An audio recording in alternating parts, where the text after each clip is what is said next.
Hey guys, one more for tonight and that's it. And I've been promising this one for a while now. Uh, Paco Rabanne pour homme, quick review of that. It's not much different than Cabana by Eurolux. I'm going to give you a quick review on this and a quick comparison, and that's going to be it for tonight, I think. I got a lot to do, and I'm tired, and I got to work tomorrow. Monday. Hate Mondays. Although tomorrow's going to be a good Monday. To where I can run into the bank, get a nice loan. Just a little loan to get a Jeep, because my Charger's a beautiful car, but geez, around here, man, in the winter, that big supercharged V8 rear-wheel drive ain't the best handling. She likes to go all over the road, and I'm a bit of a lead foot, so a little safer. Get myself a Jeep, a 4x4. Anyway, I'll once I get it, I'll show everybody. So looking forward to that, but that's the only thing we're looking forward to because Monday sucks. Here's the box anyway, Paco Rabanne. Most people know it.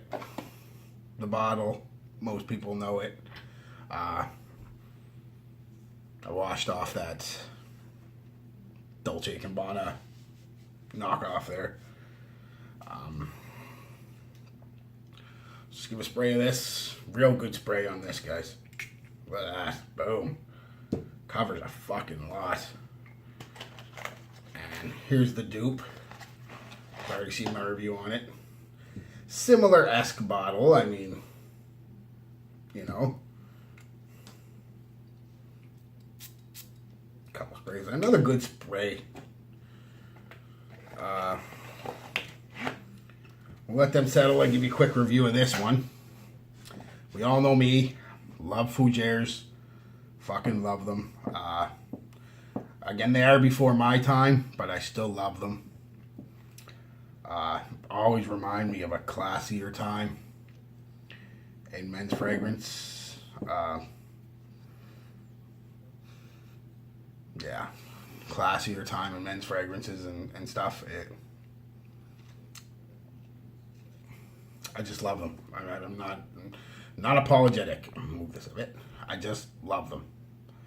Always have, always will. Jesus, a good one.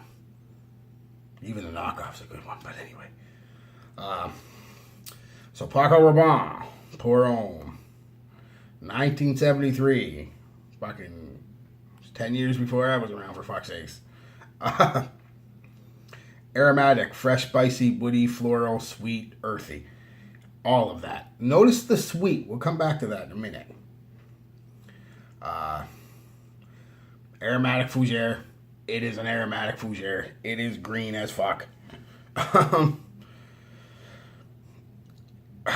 Yeah, the notes. Rosemary, clary sage, Brazilian rosewood, mid or tonka, lavender, geranium. Base is honey, amber, musk, and oak moss. What do you get off the top? Fuck. Holy shit. You get lavender, oak moss, some spice, some rosemary. The clary sage comes in. I mean, from the top almost to the fucking... And this is one of the ones... The initial blast, the top, lasts a long time. Usually with colognes, especially in the last 15 years or so, 10 years especially, they load the top with a lot of citrus. And that's a marketing ploy. Not that smells bad or anything, but it is a marketing ploy because citrus is a pleasing smell, a fresh smell, and projects really well. So they know people are going to make their decision unless they do their research. Your basic shopper is going to go in looking for a cologne, they're going to do their buying. They're going to spray a couple, and they're going to, the first 15, 20 minutes, half hour, they're going to make their purchase. They know that. They load up shit. Most colognes nowadays don't smell like they do from the initial blast. If you're going to buy a cologne, guys, and you don't want to do the research or you can't, go in, try to get a sample if they have one. Most of them don't anymore. It's horrible, but they should. But try to get a sample. If they don't, spray it on yourself. Spray it on your back of your hand, your wrist, your neck, your shirt, whatever. If you don't got to go anywhere, load up on it. Make yourself stank. Put half a dozen sprays of that shit on it. I'm telling you why. Then walk around the store, leave the store, go get a cup of coffee, go for a drive. Give it at least a half hour. I would even say an hour. Then smell it. That's going to be your majority of the cologne. The majority length of that cologne is going to be after about an hour, a good 4 or 5 hours, that's what you're going to get. So, make sure you like it. Anyway, that's just a little tip. For those of you who don't know. Those that you do, great. But those who don't, I'm a guy who can read notes and decide whether or not I like it. I've been doing it for so long. But a lot of people can't, and that's perfectly fine. Give yourself at least a half hour. I'd say an hour. Try it out. Better if you can get a tester and try it out for a couple of days. Then you'll really know. That's just a tip from me to you. Happy birthday, Merry Christmas, Hanukkah, Rosh Hashanah, whatever. Yeah, you get off the top, man. You get that fucking oak moss and lavender and clary sage and geranium and it is fougere, a very soapy fougere though. This reminds me of like I said, a makeup, and I don't see any iris in here, but it does remind me of that powdery, that makeup powder women use. The go from being white to brown, cover blemishes. I don't know, but it reminds me of that. When the wife uses it, it's kind of got that kind of a makeup-y tinge to it. But it's beautiful.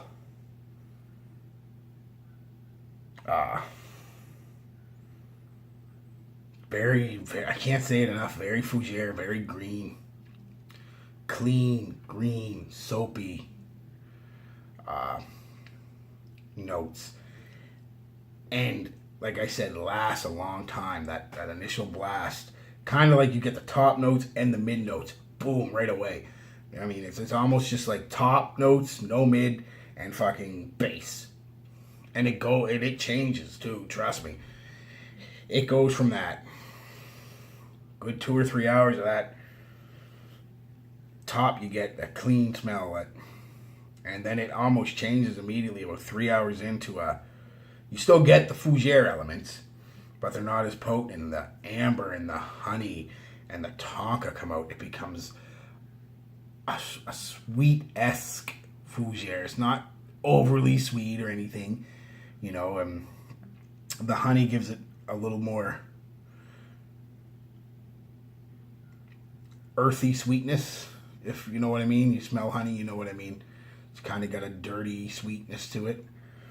And that's kind of what you get with this.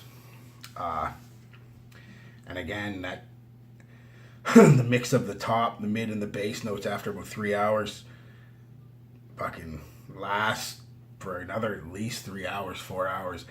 And then it becomes mostly just the bass,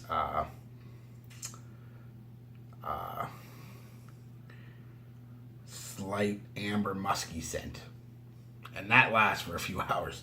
This shit lasts all fucking day. All day. Projects for like 3 hours. Easy. Lasts all day. Can choke people out. Like I said, a fucking UFC wrestling fucking choke, rear naked choke. That cologne version of the rear naked choke. When you put too much on, it is potent. That one spray I put on is good for most situations. Serious. One spray. 2 max. Wouldn't go any higher than that. I don't care what your skin type is, who you are, where you're going. No more than 2 of this.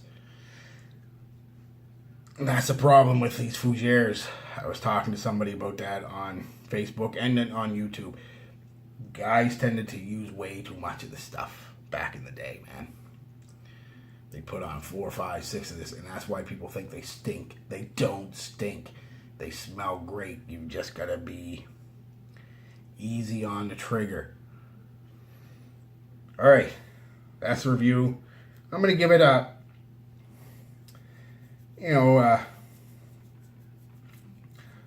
gonna say try it, because you may not like it if you don't like fougères, or even if you like fougères. It's a very soapy, clean smelling fougere. You may not like that, so try it.